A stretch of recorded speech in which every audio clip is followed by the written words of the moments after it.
अस्सलाम वालेकुम guys, welcome to my channel SI guidance. तो गाइस, आज की वीडियो में मैं आप लोगों के साथ एक क्रिटिकल कंडीशन के बारे में बात करूंगा। आज मैं खुद बीमार हूँ, 2-3 दिन से पहले भी बीमार था। तो लेकिन मैंने सोचा ये बीमारी जो है इनको डिस्कस करना ज़रूरी है।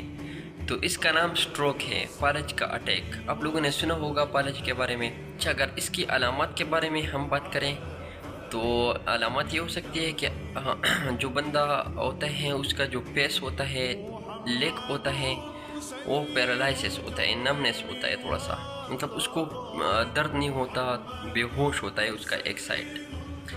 तो ये मसला होता है, ये सिम्टम है, अलामत है।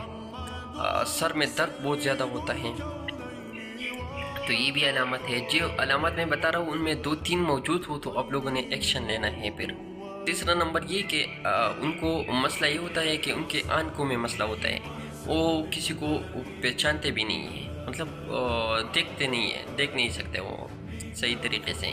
तो ये मसला होता है, विज़न में मसला होता है बहुत ज़्यादा। फोर्थ नंबर जो है उसको वॉक करने में, मतलब चलने में बहुत ज़्यादा मसला होता है। तो ये 4 अलामत जो मैंने बताया, अगर 3 मौजूद हो तो आप लोगों ने एक्शन लेना है, क्योंकि मैंने पहले बताया कि फर्स्ट स्टेज में इसका जो ट्रीटमेंट है वो हो सकता है। आप लोगों ने डॉक्टर को कब दिखाना है? देखो, ये 3 बातें मैं बताऊंगा, अगर आप लोगों ने इनको ट्राई करना है। जो अलामत मैंने बताया अगर वो मौजूद है तो फिर आप लोगों ने इन 3 जो मैं अभी आप लोगों के साथ बता रहा हूँ उनको आप लोगों ने अप्लाई करना है। आप लोगों ने उनका पेस देखना है। अगर एक पेस थोड़ा सा ड्रॉप हुआ हो, थोड़ा सा नीचे आया हो और एक अपनी जगह पर हो, पिक्चर में देख सकते हो, तो ये भी एक कंडीशन है जिसमें आप लोगों ने डॉक्टर को दिखाना है। दूसरा ये कि आप लोगों ने इनको बताना है कि अपने दोनों जो हाथ है वो ऊपर करो। अगर एक ऊपर हो रहा है वो एक नीचे ऐसे ड्रॉप हो रहा है तो आप लोगों ने उनको भी इस कंडीशन में दिखाना है डॉक्टर को।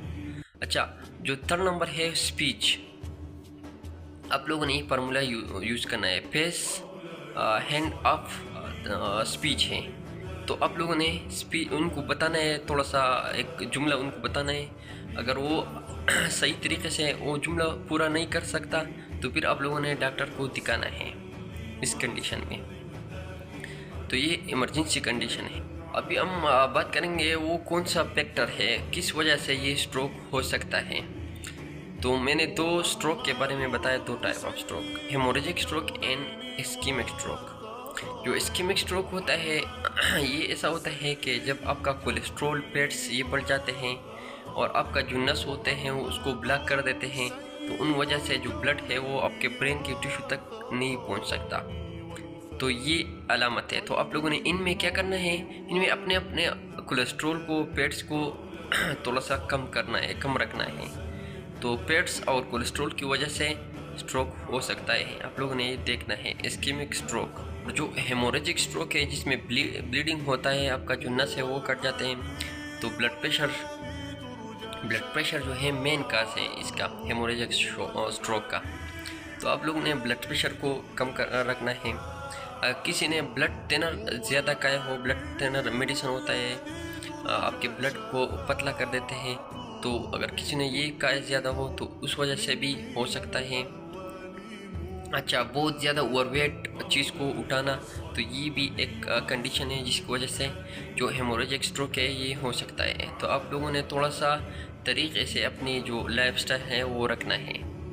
जो अभी हम बात करेंगे इसको प्रिवेंट कैसे किया जा सकता है, इसको पहले से, मतलब अगर हो जाए एक बार तो फिर तो फालज है। अगर कोई इल स्टेज में, फर्स्ट स्टेज में जाए डॉक्टर के पास तो फिर तो इलाज हो सकता है, लेकिन अगर दूर हो, एक बार हो जाए तो फिर तो हो गया बस। या बंदे को मरवाता है या फालज होता है बंदा। फालज आप लोगों ने देखा है। तो इनको प्रिवेंट कैसे किया जाता है, इनको कैसे हम लोग इसका रोकथाम कर सकते हैं। तो आप लोगों ने ब्लड प्रेशर को कम करना है, अपने ब्लड प्रेशर को थोड़ा सा कम रखना है। अच्छा, जो दूसरा है अपने कोलेस्ट्रॉल को, पेट्स को, इसको कम करना है। रेगुलर एक्सरसाइज करना है आप लोगों ने। अगर एक्सरसाइज आप करोगे तो आप ओवरवेट नहीं होगे। क्योंकि ओवरवेट भी एक काज होता है स्ट्रोक का। टोबैको जो स्मोकर होता है उनको भी मैं ये कहूँगा कि स्मोकिंग जो है उनको स्टॉप कर दें, बीमारी में ये इन्वॉल्व होता है। मैं जितना भी मैंने अभी तक बीमारी बताई है, इनमें जो स्मोकिंग है वो इन्वॉल्व होता है। डायबिटीज़ जो होता है, शुगर का मरीज़ होता है, उनको भी मैं ये कहूँगा अपने शुगर को नॉर्मल रखें। वो जो फ्रूट है वो खाया करो, रिच फ्रूट वो खाया करो। ये एक कंडीशन है, डेंजर कंडीशन। तो जो जितने भी मैंने अलामत बताए, अगर उनमें 2-3 मौजूद हो तो आप लोगों ने फिर वो फार्मूला यूज़ करना है जो मैंने पहले बताया, 3 फार्मूला, तो उसको अपने को ने यूज़ करना है। अगर उनमें भी मौजूद हो, दो मौजूद हो, 3 में 2 मौजूद हो, तो फिर आप लोगों ने सीधा डॉक्टर के पास जाना है बस। गाइस, मेरा काम सिर्फ आप लोगों को गाइड करना था। बाकी अल्लाह न करे आपको स्ट्रोक आ जाए। मेरे लिए भी दुआ करना। Thank you guys. अगर चैनल पर नए हैं तो please subscribe my channel, like this video.